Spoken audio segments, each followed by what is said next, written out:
بسم الله الرحمن الرحيم الحمد لله الذي هدانا لهذا وما كنا لنهتدي لولا أن هدانا الله. Verily all praise is due to Allah who guided us to this Islam. Truly if Allah He didn't guide us to this Islam, we would not be from amongst those that have been guided. The scent of the night tonight is Oud Kambudi, and I'm going to enhance it with Oud Kamboni, the original right here. This way, mashallah, tabarakallah, we're smelling really nice, really powerful. Unfortunately, most of the people, they don't like the strong scent, but you got to smell musky sometimes. So, inshallah ta'ala, we're going to talk, bi'nillahi ta'ala, concerning the topic of today. Our topic today, bi'nillahi ta'ala, is the long-awaited topic called At-Tazkiyah nafs. At-Tazkiyah nafs, or Tazkiyah nafus. It is the purification of the soul, or the purification of the souls. So before we get into the information that we came here to present today, bi'nillahi ta'ala, I want to go back. I want to go way back. 1983. Summer of 1983. Me and my family, we were just getting ready to move to Windsor from Brampton. And at that time, there was a hip-hop song. For those online, they could check it out. There was a hip-hop song called Nafsi, the soul, by the hip-hop star called Hisham, 1983. So this is the first word that I found out back in those days. Arabic word on a hip-hop record. Nafsi, the soul, by Hisham, which is a very, very big song back in those days, 1983. You can look, that's the label of the song right there. So at that time, I was like, what is this, man? This is not English. And I found out later on that it was Arabic. So this is the first time that I ever heard about the nafs. It was back in 1983. I wasn't Muslim at that time. But at that time, that stuck in my head because it was something very, very unique. And today, inshallah ta'ala, we're going to talk about the knowledge of self.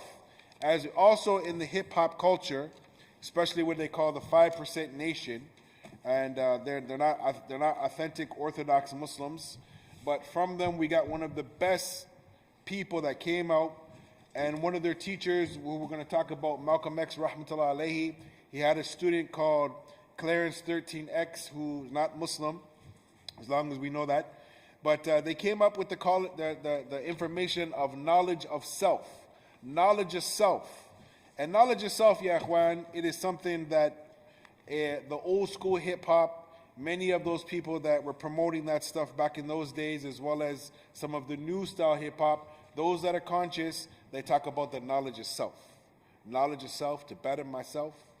So we find that the Immortal Technique, one of the famous rappers, he said that true wealth is having your health and your knowledge of self. The RZA, who's also very famous, he was the lead orchestra of the Wu-Tang Clan. He said the knowledge of self is the most important thing, because how are you going to know God if you don't know yourself? How are you going to know anything if you don't know yourself?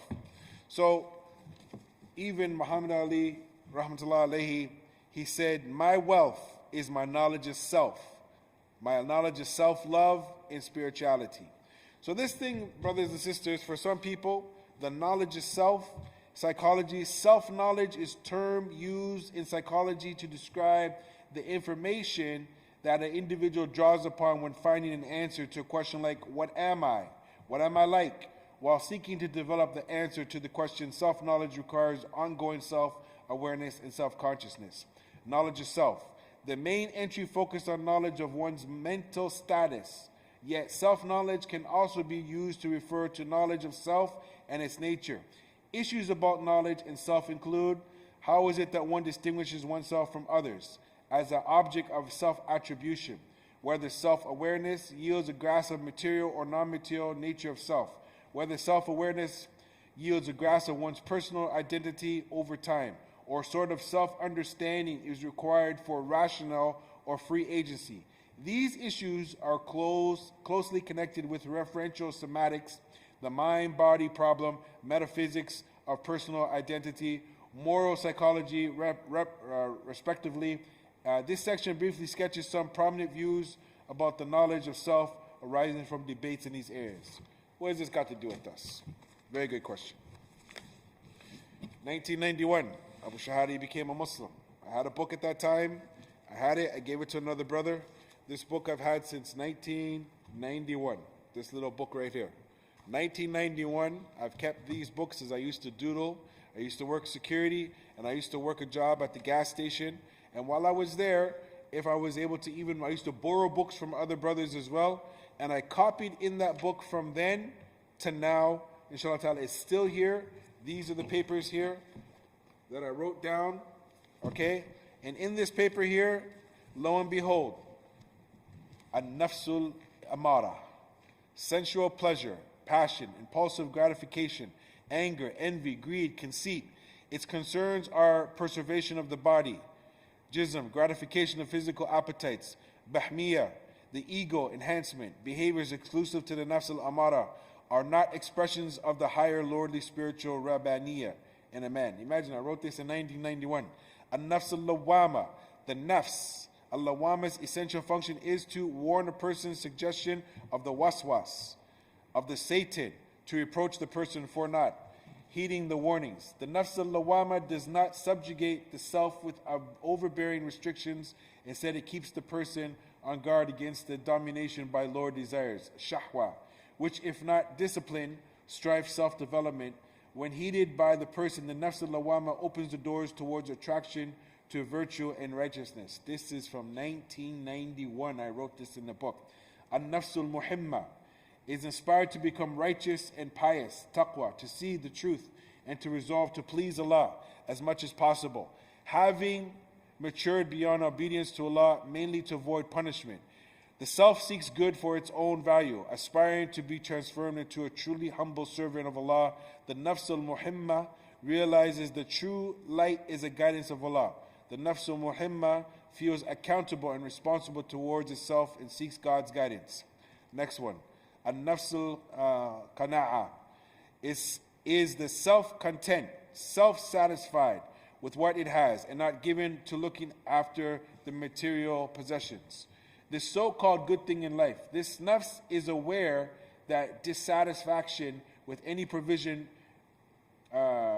graved by Allah includes the personal ungratefulness and the immaturity. This nafs knows not that one can acquire any good unless it is by the will of Allah. The next one. An-nafs mutma'inna. It is content, peaceful, and satisfied. It has acquired the qualities of calmness and quiet. It does not harbor desires or recognition from society, nor is it out of being responsible. The nafs also, al-mutma'inna, is content and settled in knowledge that it is returning to Allah. The content, peaceful self finds satisfaction in love for Allah and glory alone. The nafs al-radiyya is pleasing to Allah and accepted by Him. These are additional characteristics of the restful, contented soul. The nafs is happily that Allah is pleased with it. So you can imagine, I wrote this down almost 29 plus years ago.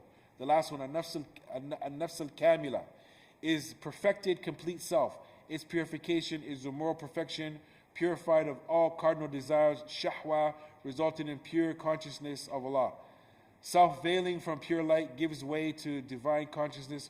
The soul is finally consumed in the nur, a wahdaniyya, the light of the oneness of Tawheed. 1991, I wrote this in this book. I came across it the other day. And also 1983, the first time that I heard the word nafs.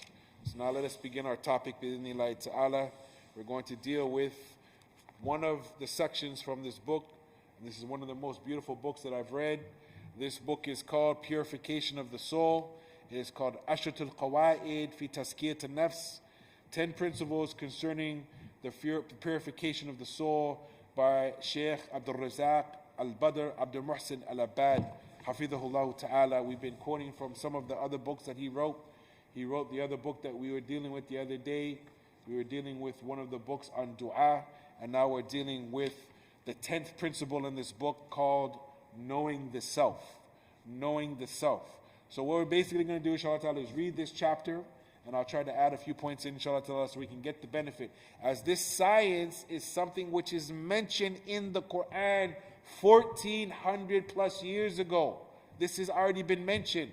So long before all these hip-hop stars and basketball people and movie stars started to mention it, Allah Ta'ala had given us information concerning the knowledge of the soul. Ya akhwan. So the Sheikh, he goes on to say, from that which is accompanied in the affair of purification of the soul is knowing the reality of the soul and knowing its characteristics, the khasa'is, so that it is easy to tend to it, to care for it, and to treat it from the sicknesses that is afflicted with it. The Shaykh, he goes on to say, Allah subhanahu wa ta'ala described the soul within his noble book, Al-Quran Al-Kareem, with the three well-known characteristics. These three descriptions are respective of the conditions of the soul, ya ikhwan. And this is for heart therapy, soul therapy, ya ikhwan, which is on the higher level that we need to aspire to. The Shaykh, he brings the first one, An-nafs al-mutma'inna, what is the content soul, ya ikhwan. This is the soul that is content with Iman and the remembrance of Allah Ta'ala and worshipping Him and being devout to Him in the most excellent manner. As Allah Ta'ala, He says, and again I will say before that, A'udhu billahi minash shaitanir rajeem, Bismillahir Rahmanir Rahim, wa qala Allah Ta'ala, Alladhina amanu wa tatma'inu qulubahum bi dhikrillah, ala bi dhikrillah tatma'inu qulub. Allah Ta'ala goes on to say, those who believe and those whose hearts they find rest in the remembrance of Allah Ta'ala, verily in the remembrance of Allah do the hearts they find rest, ya ikhwan. So this is the nafs that is content. Also, the Shaykh, he brought the ayah, قال الله تعالى يا أيتها النفس المطمئنة ارجعي إلى ربك راضية مرضية فادخلي في عبادي وادخلي جنتي. Allah Ta'ala goes on to say, it will be said to the pious, it will be said to the pious, O content soul, come back to your Lord, come back to your Lord, well pleased with yourself and well pleasing to Him, Allah. Enter you then among my honored slaves, and enter you into my paradise. My dear brothers, my dear sisters, if this was all that we needed today, the one ayah, to know that we need to work on our soul as well as our heart, as well as our iman, as well as our taqwa, as well as our consciousness of Allah, then that's enough. But the Shaykh, he brought the next one, which is the nafs al-lawama, which is the self-reproaching soul. The self-reproaching soul. This is the one which criticizes the person for his errant actions, his errant ways, going off the path, or for falling short in the obligations, or being negligent in a state of ghafla in the actions of obedience, ya ikhwan. There comes some times that, well, mashallah, iman is high, we're practicing the deen, we're doing good, alhamdulillah, but then we fall off. Something pulls us off. Some situation in life, it kind of snags us and we kind of come off the path for a while. And one of my sheikhs, he used to always say, this is a side point, he used to say that you have to be careful of the friends that you're around, and he used to say all the time, at-tariq, at-tariq, at-tariq, qabl al-rafiq, at-tariq, at-tariq, at-tariq, qabl al-rafiq, the path before your friend, the path before your friend. Because sometimes your friends will try to pull you off the path, or they'll be led astray off the path, and you may follow them. So it is important for us, ya ikhwan, to know that we have this self-reproaching soul, this nafs al-lawama. This is one which criticizes ourselves, the person for his errant ways, for going off the path, or for falling short in the obligations, or being negligent, ghafla, to be amongst those people that are negligent. So the Shaykh, he quotes the ayah, وَقَالَ اللَّهُ تَعَالَى, and this is in Surah Al-Qiyamah, وَلَا أُقْسِمُ بِالنَّفْسِ اللَّوَّامَةِ, and I swear by the self-reproaching person, believer, I swear by the self-reproaching soul, an-nafs, ya ikhwan, an-nafs al-lawama, it is the thing that tells us, man, you got to get back in line. Then the Shaykh, he started talking, I think, to me. personally, because I think this is where I fall. An-nafs amara bisuh, the soul which commands with evil. Now this morning, early in the morning, ya ikhwan, and it's just something that because of the environments that I grew up with, this is my only excuse. I grew up around 7 DJs. And the amount of music that I heard when I was young, every now and then, a'udhu billah, I get what they call an earworm. I hear a song, nothing's playing, but I hear a song from my past. I hear a beat, I hear a song. When I wake up, a'udhu billah, a'udhu billah shaitanir rajim, I hear songs in my head from back in the day. This is part of the nafs amara bisuh, the soul which commands with evil. And I keep hearing these songs in my head over and over and over again because we used to play this music so much that I'm still trying to get it out of my system. Even when I go amongst my non-Muslim family members, they play this music, or I hear these songs. Sometimes I'm in the mall or I'm traveling or somebody pulls beside me and a song comes on and automatically it just comes in my head. And that song may take some time to leave. So this is something we have to fight off, ya ikhwan. An-nafs amara bisuh, the soul which commands with evil. It is that which encourages the person to do the prohibited acts and to commit sins. And it drives him to places of evil and areas of lewdness. It pushes him to commit atrocities and despicable acts, ya ikhwan. وقال الله تعالى, and I memorized this a long time ago, وَمَا أُبَرِّئُ نَفْسِي إِنَّ النَّفْسُ لَأَمَّارَةٌ بِسُوءِ إِلَى مَا رَحِمَ رَبِّي إِنَّ رَبِّي غَفُورٌ رَحِيمٌ. And I free not myself from blame. Verily the soul, it drives towards evil, except when my Lord bestows His mercy upon me, or upon him. This is in Surah Yusuf. So these 3 descriptions, ya ikhwan, are very important for us to understand. We're talking about the nafs, ya ikhwan, knowing the self, knowledge of self. The Sheikh, he goes on to say that these 3 descriptions for the soul, in reality, the states connected to the soul. Due to this, these states alternate and they change. So, I remember one time in science, and we were discussing some different issues. You have water, then you have ice, then you have also steam. Look at the different states of water.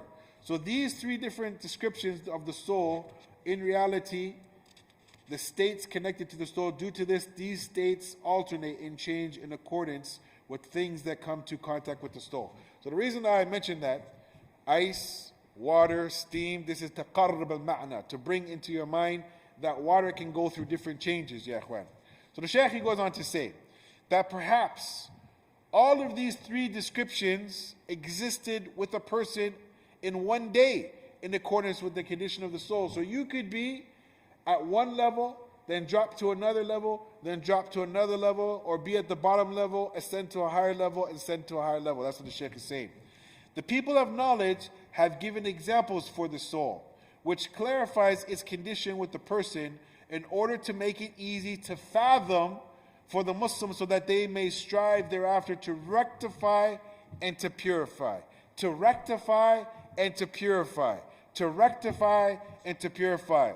The Sheikh goes on to say, I will suffice here with 2 examples. And these examples, I read them earlier.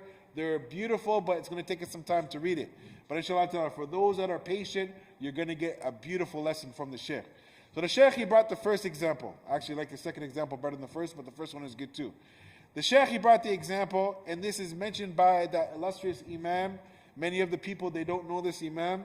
This Imam, his name is Imam al-Arjurri, rahmatullah alayhi. And he wrote a very, very famous book called Al-Sharia, which is a book on the Aqeedah of the Muslims. And he wrote it a long time ago. He also wrote this book called Al-Adab al-Nufus, the etiquettes of the souls. He went on to say, I will mention an example for you, the affair of which is not hidden from you, if Allah wills. Know that the example of the soul is like that of a beautiful horse or beautiful colt, a young male strong horse, a young stallion. One who looks at it is impressed by the power of the steed, how beautiful it looks. The power, the splendor, the beauty. The Sheikh goes on to say that people who have insight, farasa, they realize that this young horse is not trained yet. It's not trained yet. It doesn't have a goodly etiquette and manner amongst it. It's not disciplined. The Sheikh goes on to say, then it can be benefited from, used by the pursuit of the flight. Meaning that somebody wants to ride that beautiful, gallant stallion, and the rider will appreciate its discipline later on and the training. However, if it is not disciplined, its beauty and splendor, turn on the light, brother. Someone turn off the lights. However, its beauty and its splendor and its discipline will be of no benefit if the rider is not praises its results when it's needed. So you can have a beautiful looking steed, or even, for instance, imagine if you bought a brand new car, or if you bought, for instance, hockey skates. This is probably the best example I can say. It's different than basketball. Most of the basketball players, when they're playing basketball, they just jump into the new basketball shoes and they'll put up 30, 40, 50 points. It's not like that with hockey. With hockey, you have to break in the mold of the skate. And when I was playing hockey back in the days, we didn't have these new baked ovens that you can put your hockey skate in with your mold, and it fashions your skate. So things have to be broken in. So the same with the soul, same with the horse, the Sheikh is saying. So if the owner of this horse, this colt, accepts the advice of the people of advice and insight, he will know that this is the correct statement, and he will take it to the trainer so that it can be trained. Remember yesterday we were talking about the situation of the murabbi, the sheikh who helps to cultivate the people. This is important. Moreover, the trainer should only be the one who is knowledgeable and proficient in training, and he has to have patience in that which he has knowledge of the training.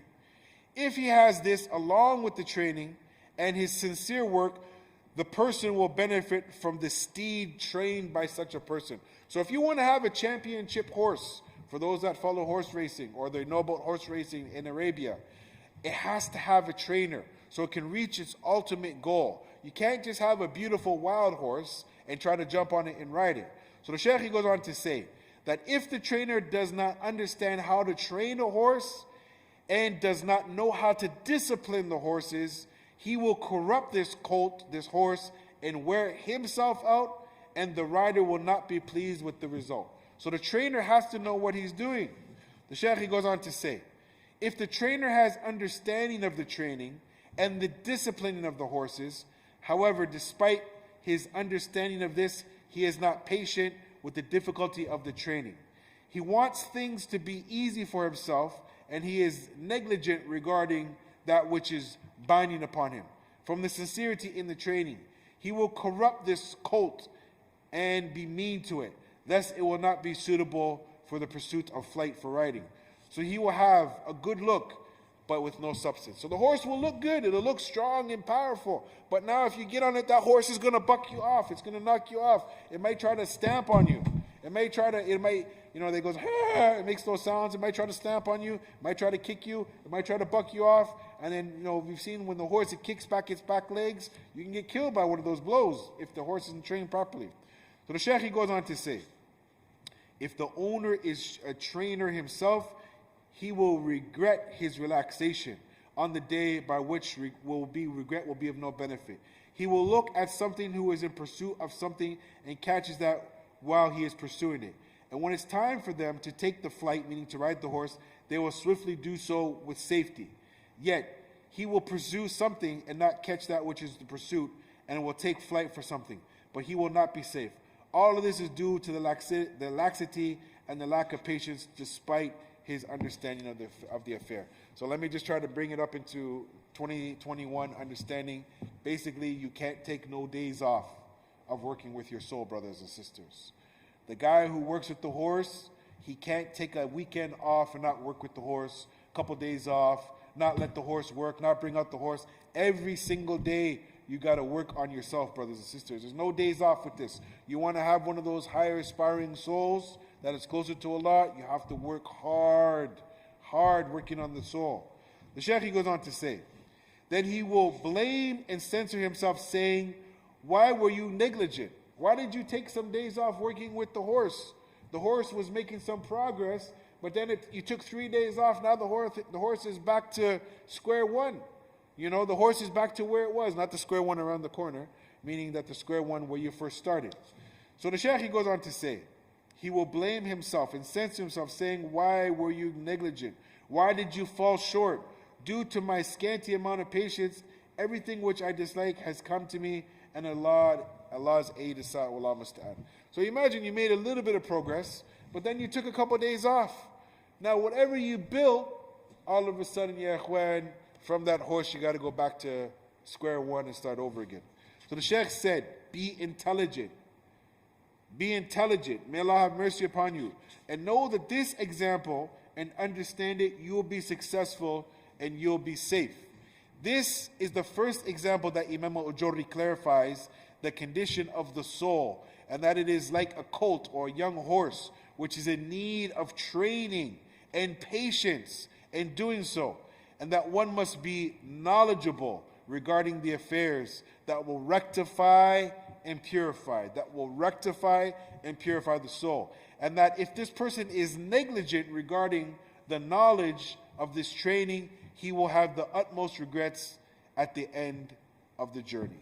This is part one of the stories, inshallah ta'ala, that we're going to relate from the Sheikh. And the book we're taking from is the 10 principles concerning the purification of the soul. And I skip right to part number 10.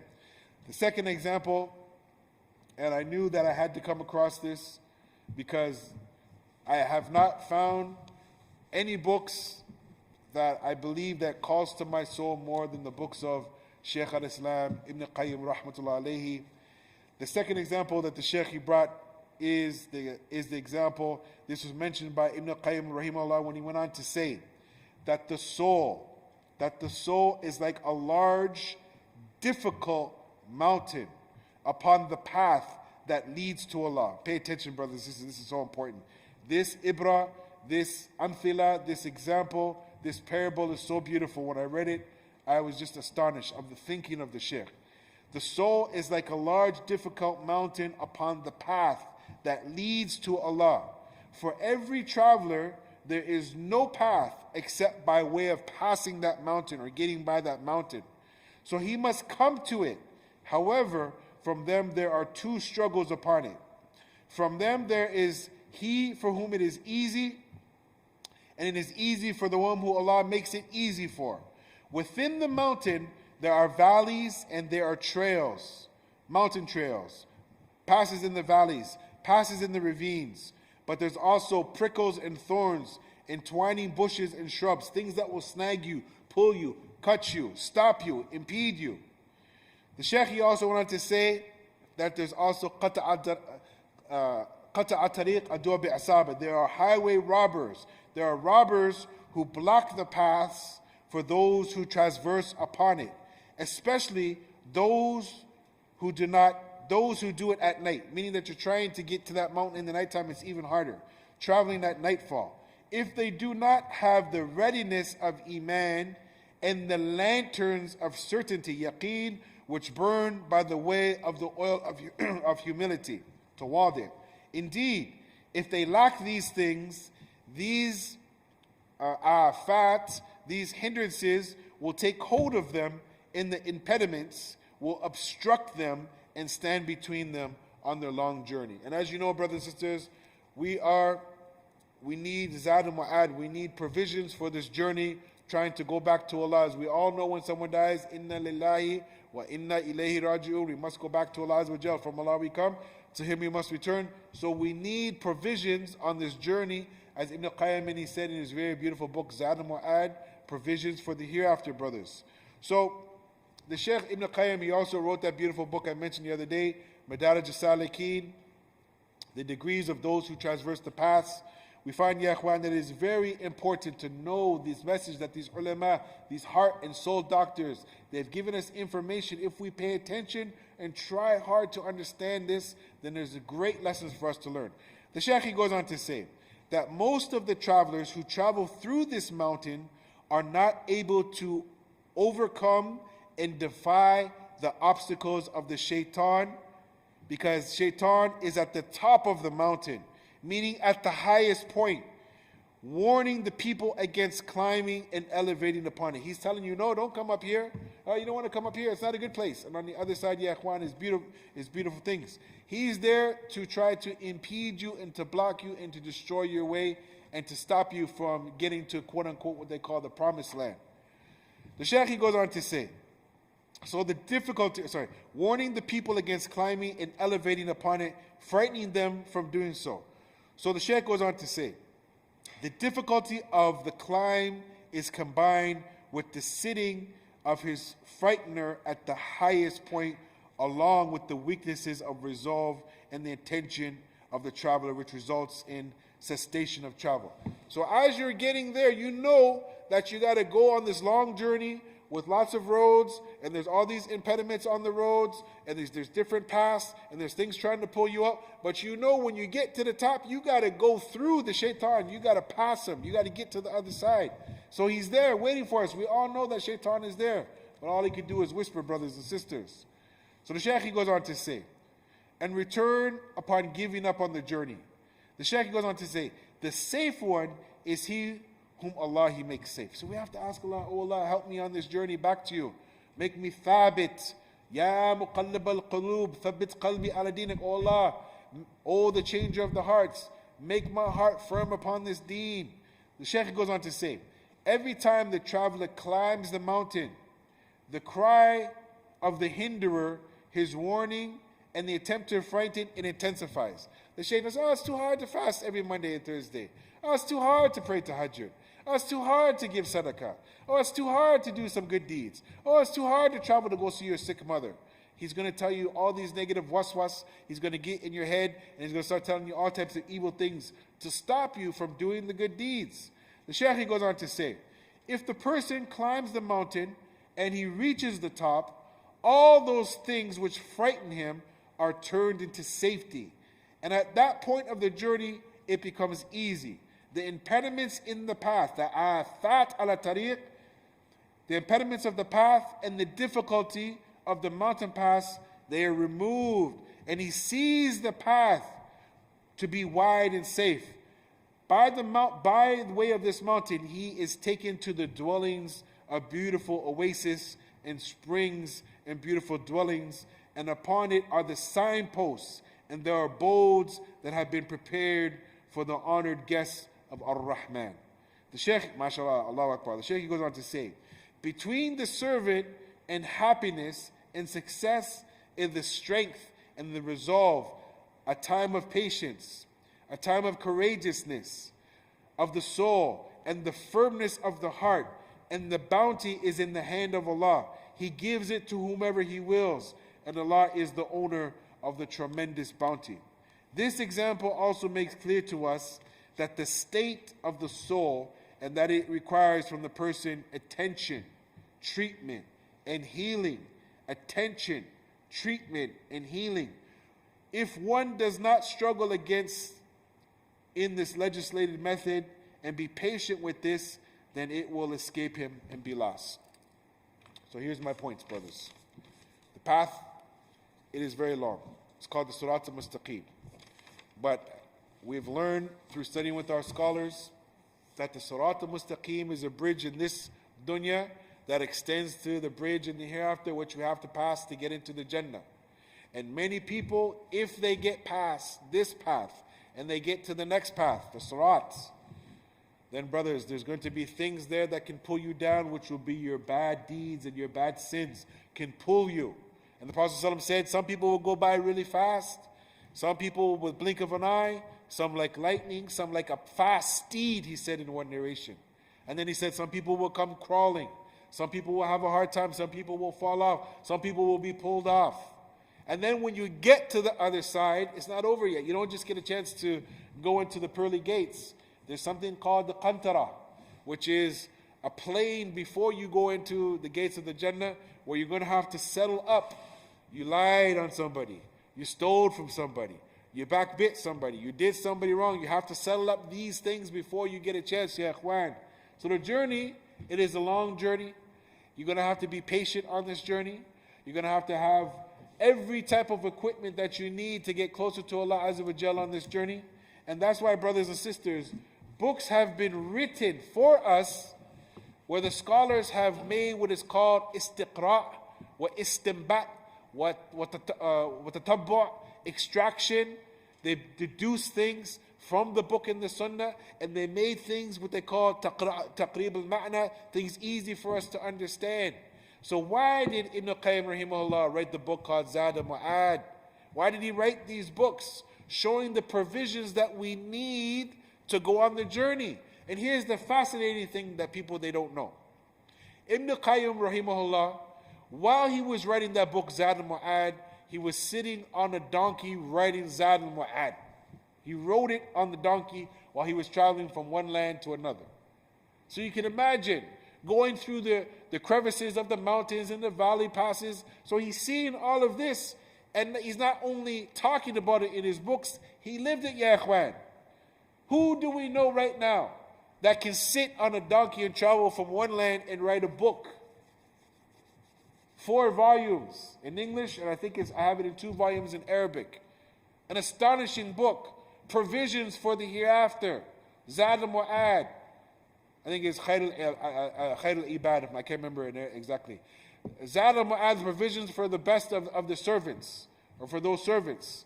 So brothers, these books are written for us so we can get close to Allah Azza wa Jal, and we can take these ibarah and these amthila, and we can try to understand that it is a far journey. It is a marathon. It's not a sprint. And many people, they don't know the difference between the sprinter and the marathon runner. I myself, in the young days, I was a sprinter. That means I can go really fast, and I had lots of muscle and lots of fast speed. I can go from one point to another really fast. And there is, mashallah, people, they watch when the Olympics comes on, they want to see who wins the 100 and the 200 yard meet because of the speed, and we admire the speed. And not that many people that watch the marathon runners, except for those who really understand.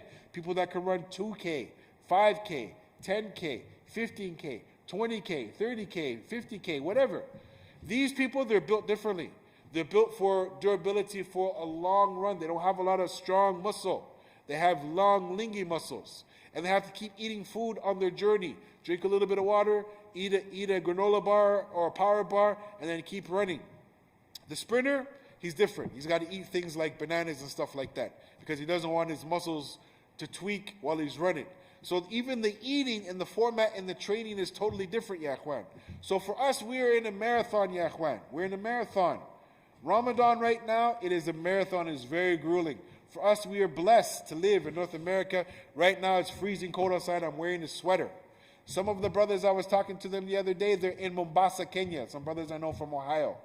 They are sweating throughout the day. And when they drink the water, they are so happy because not only are they fasting, but the heat is almost killing them. They're dehydrating. I don't know anybody right now who's dehydrating right now here in Canada. We're freezing. So the marathon, for us to get close to Allah Azza wa Jalla, ya ikhwan, it started for many of us when we were born. For me, it started for me, ya ikhwan, when I took my Shahadah. And I know that this is a grueling message. Many of my family members, they said to me, and they said to each other, this is just a fad for him. Don't worry. Just like he was into Kung Fu a couple of years ago, it'll leave him. Just like he was into basketball a few years ago, it'll leave him. Just like he was into music a few years ago, this music or that music, it'll leave him. So 30 years now, alhamdulillah, we're still trying to stay on the path. It's a marathon, ya ikhwan. And as we know, and it's said almost in every Jummah khutbah, وَلَا تُمُوتُنَّ إِلَّا وَأَنْتُمْ مُسْلِمُونَ, and do not die except for in the state of Islam. So if we're going to die in the state of Islam, we've been warned about that. The question is, are we living Islam daily? Because we never know that we could die. Today, I watched a video, one brother sent it to me, about a famous Muslim boxer who he worked really hard to become the champ of the world. And at one time, he was hanging out with some of the main hip-hop stars. And he ended up losing his belt, and then his wife passed away, rahimahullah. And then he said that he had this void in his life. This void is because he wasn't really practicing Islam the way his parents raised him up to be. And he was saying that there was a time that the belt that I have, the champion belt, I thought when I would win the champion belt, it would give me happiness. He said, no, it did not. And he was invited to so many different parties to hang out with all these great rap stars and basketball stars. But after he lost his other belt, he lost the championship, and then his wife died, it kind of clicked onto him that he was missing the salat. And then he started coming back close to Allah. And then recently he just said that his dua is, "Oh Allah, take my soul when you are pleased with me," as we mentioned in that ayah. Take my soul, Allah, when you're pleased with me. Because, brothers, if Allah takes our soul when He's not pleased with us, ya akhwan, nightmares. Nightmares in the next life. But the problem is many of us, we're living daymares. Daily we're sinning, doing horrible, corrupted things. I remember 4 years ago, before this COVID, late in the night, some brothers, they told me, come by an area where there's lots of Muslims, just so I could see with my own eyes. And I went there, and it was a shisha bar with Arabic on it. And it said, Shisha-licious, here in Mississauga. And then I went to another one in Toronto. This place was packed with Muslims smoking the hookah in Ramadan. Instead of making the wudu, standing in the masjid when we could stand in the masjid, which we can't now, these Muslims were smoking hookah in Ramadan. Now they may have fasted all day long, but now you're smoking hookah? But here's the question. It wasn't the first 20 days that we went there. We went there in the last 10 nights. And we witnessed, before Fajr, we witnessed the Muslims smoking hookah. This is the wrong path, brothers and sisters. Many Muslim youth, whether you know it or you don't, many Muslim kids, they're smoking hookah. Maybe you don't know. I've been to restaurants that have falafel and shawarma in it, and on the other side it has hookah. And I see Muslim brothers with beards and sisters with hijab smoking hookah. Hookah is not permissible. Scholars wrote about this 1,000 years ago. Doing a little halal and haram at the same time. MashaAllah, la hawla wa la quwwata illa billah. Brothers, the path is very long. Sisters, the path is very long. You're going to have to roll up your sleeves. And right now, I'm trying to pace myself.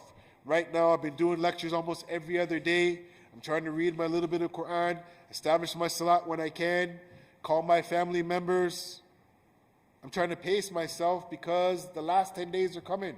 Wherever I'm at right now with my ibadah, my reading the Quran, my dhikr, whatever I'm at right now, I know I have to take it to another level, and then I know I have to take it to another level because the last 10 days are coming. It's time to get busy. Playtime is over. We have to purify our soul, purify our heart, purify our tongue, purify our actions. Brothers and sisters, I got a call from a brother the other day. He was telling me that his mom passed away. And that brought back memories for me that my father passed away. And he was very, very, very sad. Very, very sad. And I told him, I said, Akhi, your mom, she died with Islam. My father didn't. Your mother died with La ilaha illallah Muhammadur Rasulullah. My father, he did not. And I asked the brother, was she a good woman? Did she pray? He said, yes. That's why I pray, because I learned how to pray from her. I told the brother, I said, listen, Akhi, my parents, they never told me how to pray the salat.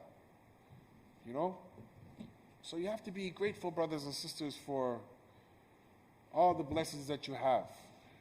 Sometimes, and there's a brother who's watching right now, may Allah bless my brother. He also embraced Islam. He's on Facebook. My brother, he comes from a different background. He wasn't born in a Christian family. He wasn't born in a Muslim family.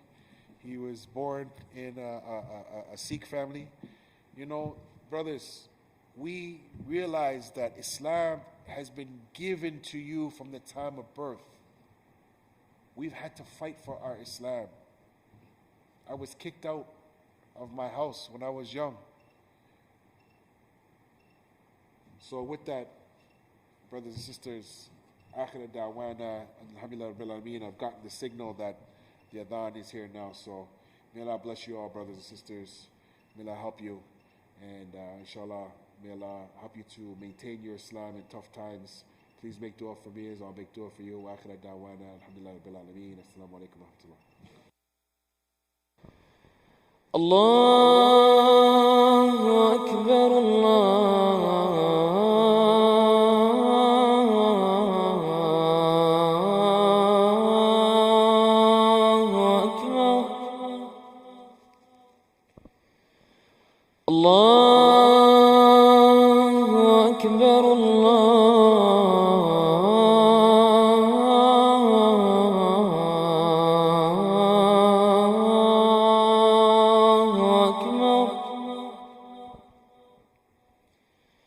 أشهد أن لا إله إلا الله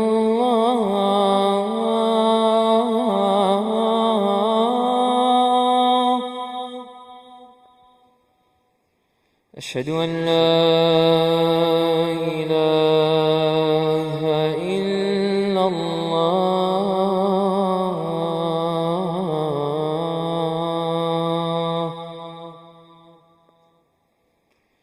أشهد أن محمدًا رسول الله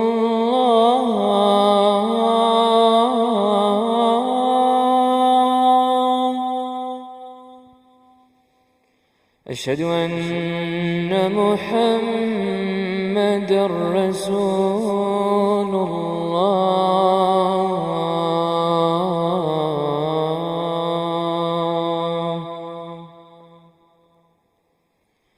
حي على الصلاة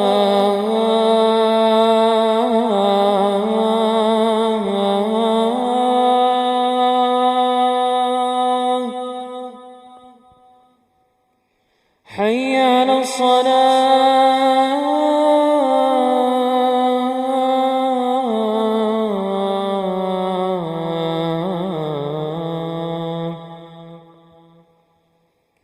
حي على الفلاح